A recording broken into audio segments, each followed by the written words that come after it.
siang, Lan. Mari silakan masuk. Kok sendirian aja? Iya Bu, teman-teman saya sudah pulang semua. Oh gitu.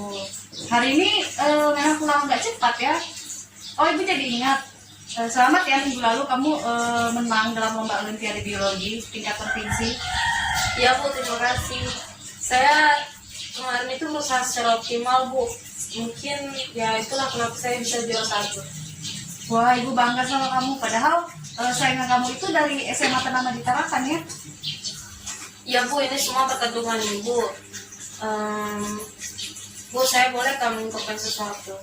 Karena saya sekarang tuh lagi tidak tenang Bu. Boleh, Wulan. Ibu siap bantu kamu. Tapi sebelumnya, apa yang ingin kamu capai dari konseling kita hari ini? Saya ingin keluar dari masalah ini Bu dan menemukan solusinya. Namun sebelum itu, Ibu minta kesepakatan waktu untuk membahasnya supaya efisien dan teratur. Berhubung hari ini pulangnya agak cepat dan ada pekerjaan Ibu juga di rumah, bagaimana kalau 45 menit? Iya Bu, saya setuju kalau 45 menit itu. Dan saya minta Ibu bisa merahasiakan, karena saya tidak ingin orang lain tahu tentang masalah ini. Baiklah, Ibu tidak akan menceritakan masalah kamu ini dengan siapapun, karena kerahasiaan konseling itu adalah bagian dari hidup konselor. Nah, semuanya itu sudah diatur dalam kode etik konseling. Baiklah Bu. Sekarang, coba kamu ceritakan apa yang mengganggu kamu saat ini. Saya tuh sekarang lagi bingung Bu. Bingung? Lalu? Ya, karena kebingungan itu saya jadinya tidak bisa berkonsentrasi pada pelajaran. Jadi sekarang ini kamu nggak bisa berkonsentrasi pada pelajaran karena mengalami kebingungan? Iya, selain itu juga saya sering merenung di kelas. Jadi kebingungan ini juga membuat kamu ingin menyendiri? Betul Bu. Apakah ada hal lain yang masih mengganggu pikiran kamu saat ini? Ya, selain kebingungan di pikiran saya juga merasakan cemas dan resah. Jadi perasaan kamu saat ini juga terganggu, sehingga kamu ini merasa resah dan cemas? Iya Bu, begitulah yang saya alami sekarang. Ya baiklah, Wulan, mari kita lihat masalah kamu ini lebih jauh. Tadi seperti yang kamu katakan bahwa pikiran kamu ini lagi bingung. Kamu juga merasa cemas dan resah. Nah, kalau boleh Ibu tahu, apa nih yang menyebabkan hal tersebut? Ini Bu, saya kan sudah kelas 12 ini. Dan saya tuh selalu lulus nanti, saya ingin melanjutkan ke perguruan tinggi. Lalu? Nah, sebenarnya tuh sejak SMP tuh saya bercita-cita setelah lulus SMA itu saya akan kuliah S1 di jurusan keperawatan. Misalnya harapan saya itu bertentangan dengan harapan orang tua. Jadi di sini tampaknya ada perbedaan prinsip ya dalam menentukan masa depan kamu. Nah, sebenarnya apa yang membedakan kamu dengan harapan orang tua kamu? Jadi saya itu ingin jadi sarjana keperawatan dengan kuliah S1. Sedangkan orang tua saya itu inginnya saya D3 saja. Karena kedua adik saya juga masih butuh biaya. Nah, orang tua saya itu mengharapkan jika kuliah D3 itu saya cepat selesai dan juga bekerja. Nah, jadi selanjutnya tuh saya bisa membiayai studi adik-adik saya. Iya. Apakah hal ini berarti ada kesulitan keuangan dari keluarga kamu sehingga orang tua kamu ini menyarankan untuk kuliah di jenjang diploma aja? Mungkin hal tersebut juga menjadi dasarnya Bu. Ya, meskipun orang tua saya itu tidak pernah membicarakan soal keuangannya, tapi apalagi berapa sih Bu gaji orang satpam seperti bapak saya itu? Baiklah, saya mengerti maksud kamu. Mari kita lihat lagi diri kamu secara lebih detail. Apakah kamu masih ingat gambaran umum dari hasil tes bakat dan minat yang kamu lakukan? Masih kok Bu. Nah, setelah dibandingkan hasil tes itu juga sering saya pelajari kok Bu. Bagus ya, ternyata kamu orang yang penuh pertimbangan ya. Nah, apakah bakat khusus yang ditulis di hasil tes tersebut sesuai dengan bakat yang sekarang kamu miliki? Wah, cocok sih Bu dengan bakat yang saya miliki. Nah, hasilnya tuh bakat khususnya adalah ya dalam bidang ilmu kesehatan Bu. Lalu bagaimana dengan sifat-sifat positif dan negatifnya? Kalau sifat positif saya sih, saya itu teliti, terus tekun, tidak mudah menyerah.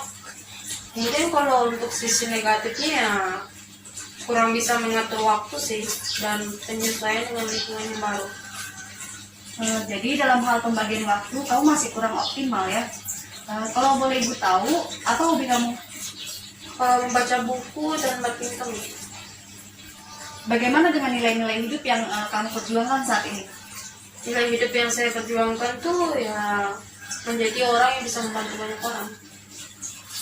Selanjutnya, kira-kira jika kamu lulus dan kamu ingin melanjutkan kuliah di perguruan tinggi, universitas mana nih yang menjadi alternatif kamu? Yang akan saya pilih dulu tuh yang negeri, Bu. Alternatifnya UBT dan kalau tidak diterima ya saya masuk di swasta, tapi yang sudah terbukti bagus. Nah, bagaimana dengan harapan orang tua kamu saat ini? Ya kalau orang tua saya tuh mengharapkannya ya kuliah saya cepat selesai dan menyarankan untuk kuliah D3 saja di perguruan tinggi agar saya itu cepat bekerja dan bisa membantu membiayai studi adik-adik saya, Bu. Nah, dari pembicaraan kita sekarang, perbedaan harapan kamu dengan harapan orang tua kamu ini mulai tampak jelas ya. Iya, Bu. Nah itulah yang menyebabkan kebingungan saya saat ini. Lalu saya sekarang harus berbuat apa, Bu? Kalau ibu memberikan kamu skala penilaian antara 1 sampai 10 nih, di mana 1 ini adalah kebingungan karena perbedaan pilihan dengan orang tua kamu. Nah, dan 10 ini adalah perasaan bebas dari kebingungan karena sudah mampu memutuskan pilihan karir. Jadi kamu pilih angka berapa dari angka 1 sampai 10 ini? Saya pilih angka 4. Berarti di sini kamu berada pada kebingungan yang benar-benar mengganggu kamu. Sekarang sudah masuki tahun ketiga kamu bersekolah di tingkat SMA. Apa yang membuat kamu tetap bertahan dengan keputusan orang tua kamu, sedangkan kamu sendiri ini dalam keadaan bingung seperti itu? Iya, Bu, benar sekali. Dan saya memang hanya berusaha untuk mengikuti semua keinginan orang tua. Sampai akhirnya saya benar-benar tidak bisa mengikuti keinginan orang tua saya sekarang ini. Baiklah, mari kita lihat satu persatu keuntungan dan kerugian dari keinginan orang tua kamu dan pilihan kamu. Baik, Bu. Sekarang, coba kira-kira apa yang menjadi keuntungan jika kamu kuliah S1 di jurusan keperawatan? Keuntungan saya jika kuliah S1 keperawatan ya saya akan mendapat gelar sarjana keperawatan sesuai dengan cita-cita saya sejak SMP. Lalu yang jelas jenjang karir juga lebih baik. Lalu bagaimana dengan keuntungan kamu kuliah di D3? Kalau D3 waktu kuliahnya singkat, Bu, hanya 3 tahun. Artinya pengeluaran biaya studi itu pasti akan lebih sedikit dan pasti akan didukung orang tua saya karena sesuai dengan harapan mereka. Nah, kita sudah melihat keuntungan jika kamu harus kuliah di jenjang strata atau diploma. Sekarang mari kita lihat kerugiannya. Apa kerugian yang kamu dapatkan jika kuliah di jenjang strata atau diploma? Kalau kerugiannya jika saya kuliah S1 keperawatan, studinya pastinya akan lebih lama, minimal 4 tahun. Itu pun kalau lancar. Artinya ya biaya studi yang dikeluarkan akan tambah banyak, Bu, dan tidak sesuai dengan harapan orang tua juga. Lalu kalau kerugian kuliah keperawatan di jenjang diploma? Kerugiannya yaitu tidak sesuai dengan cita-cita saya. Terus saya tidak akan mendapat gelar sarjana keperawatan. Nah terus bagaimana, Bu? Setelah saya mengungkapkan keuntungan kerugian masing-masing jenjang, saya juga masih bingung harus memilih yang mana. Nah untuk itu langkah selanjutnya saya akan bertanya kepada kamu lagi. Mungkinkah kamu kuliah D3? Ya mungkin saja, Bu, tapi silakan lanjutkan. saya ragu. Lan ibu jadi bingung ya. Kamu mengatakan mungkin saja dan selanjutnya kamu akan sedih. Apa maksud dari perkataan kamu tersebut? Ya dengan pertanyaan Ibu tadi, apakah ini berarti saya harus mengambil D3, Bu? Bukan begitu maksud ibu. Dengan pertanyaan itu kita akan semakin mudah memetakan pilihan-pilihan. Bagaimana bisa kita lanjutkan? Baik, Bu. Saya mau bertanya lebih lanjut. Inginkah dan bisakah kamu sebenarnya jika harus kuliah D3? Yang dari hati saya sih, saya bisa, tapi tidak ingin, Bu. Tapi saya juga bingung dengan tuntutan orang tua. Padahal jika dipaksakan ya, saya yakin kuliah saya bisa bermasalah, Bu. Bermasalah? Maksud kamu? Ya pastinya saya nanti akan malas-malasan Bu, dan saya tidak akan belajar. Ibu tidak setuju ya dengan pemikiran kamu seperti itu. Bagaimanapun juga, semua siswa itu harus belajar menuntut ilmu. Jadi tidak ada kata untuk bermalas-malasan. Betul juga sih Bu. Pikiran saya kok jadi setelah begini. Bagus, jalan pikiran kamu mulai terbuka. Nah, Ulan, apakah nantinya kamu akan tetap memilih kuliah S1 keperawatan? Tampaknya begitu Bu. Saya memang harus ke jenjang S1. Tampaknya keputusan kamu ini sudah bulat ya. Terus bagaimana dengan harapan orang tua kamu tentang kuliah D3? Aduh, kalau itu saya juga masih bingung Bu. Ibu punya usul nggak? Oke, sebelum Ibu memberikan usul, Ibu mau bertanya dulu kepada kamu. Kalau kamu mantap kuliah S1, bagaimana dengan biaya studi kamu nanti? Sedangkan di sana orang tua kamu ini juga kesulitan biaya. Ya memang Bu, pasti nanti ada kendala dengan biaya kuliah dari keluarga saya. Mungkin saya akan berusaha mencari beasiswa di universitas yang nanti saya akan pilih, dan saya akan kuliah sambil bekerja. Saya punya keahlian dalam memasak Bu. Apakah nantinya kamu tidak kesulitan untuk membagi waktu kamu antara kuliah dan bekerja? Saya rasa saya mampu Bu. Karena jenis pekerjaan sampingan yang akan saya lakukan saya bisa kerjakan di rumah juga. Yang kamu katakan ini karena kamu bersemangat atau hanya karena untuk mencari jalan keluar sesaat? Justru itu semangat saya Bu. Saya mendukung semangat kamu tersebut. Yakinlah kamu bisa dan jangan mudah menyerah ya. Ya Bu, terima kasih atas dukungannya. Nah, untuk beasiswa yang kamu cari, biasanya ini akan ada konsekuensi khusus dari pihak perguruan tinggi tersebut. Jadi maksudnya ini, kamu ini juga akan dituntut untuk mendapatkan nilai yang mereka tentukan. Apakah kamu siap? Saya rasa dalam hal nilai dan prestasi di perguruan tinggi saya juga bisa memenuhi. Kalau melihat kemampuan kamu sekarang, saya tidak ragu kok. Nah, untuk masuk perguruan tinggi negeri, saya usul kamu masuk program siswa unggulan aja dan daftar melalui sekolah. Ada ya Bu? Ada. UNM sekarang ini menyediakan untuk jalur bibit unggulan bagi siswa yang berprestasi. Kamu bisa melengkapi syaratnya nanti, biar Ibu yang memberikan rekomendasinya kepada kamu. Baik Bu, nanti saya akan melengkapi syarat-syaratnya. Bagus. Kalau boleh Ibu tahu, pernahkah Ulan memiliki keinginan untuk menyampaikan kepada orang tuanya? Belum pernah sih Bu, saya takut memberitahu kepada orang tua saya. Oh gitu ya. Baiklah, sekarang begini, Ibu ingin meminta Ulan untuk memejamkan mata sebentar. Ulan boleh memejamkan matanya sebentar dan mencoba membayangkan bila nanti malam pada saat Ulan tidur dan di dalam tidur Ulan bermimpi bertemu dengan seseorang yang memiliki kekuatan untuk bisa membuat Ulan ini berani untuk menyampaikan keinginan Ulan kepada orang tua Ulan. Keesokan harinya Ulan dengan penuh keberanian berbicara dengan orang tua Ulan, dan orang tua Ulan pun akan mempertimbangkan keinginan Ulan. Sekarang Ulan boleh membuka matanya. Apa yang Ulan rasakan bila melakukan hal tersebut? Ya tentunya saya sangat senang ya Bu, meski tidak disetujui, tapi setidaknya saya sudah menyampaikan apa yang sudah saya ingin sampaikan. Jadi apa yang akan Ulan lakukan agar bisa menyampaikan keinginan Ulan tersebut? Ya saya harus bisa menyampaikan keinginan saya kepada orang tua saya Bu.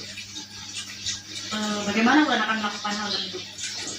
Biasanya tuh orang tua saya bersantai saat selesai makan malam. Mungkin pada saat itu juga ya saya memberitahukan kepada mereka keinginan saya tersebut. Bagus sekali. Nanti pada waktu malam hari saat keluarga kamu sedang santai, kamu boleh bicara secara baik-baik dengan orang tua kamu. Saya yakin jika kamu belajar terbuka kepada orang tua kamu, mereka pasti akan memahami kamu. Oke Bu. Ya. Nah begitu dong. Untuk pemilihan perguruan tinggi, kamu mantap memilih BT nih. Ya Bu, saya akan mencoba untuk masuk program Bidik Unggul. Jadi jika dia memang tidak diterima, ya baru saya cari perguruan tinggi swasta. Tampaknya kamu sudah matang dalam rencana kamu.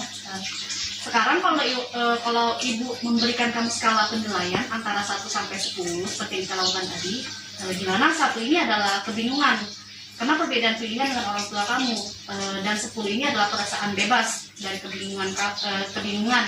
karena sudah mampu memutuskan pilihan karir. Nah, kira-kira angka berapa nih dari angka 1 sampai 10 yang akan Wulan pilihkan? Saya pilih yang ke-8.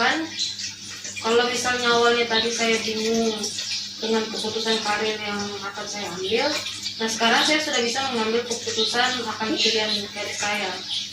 Lebih baik lagi karena saya sudah punya rencana mengenai apa yang harus saya lakukan. Oke, sudah bagus sekali ya.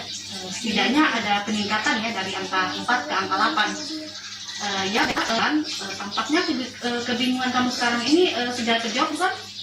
Sudah Bu, saya merasa enak dan lega.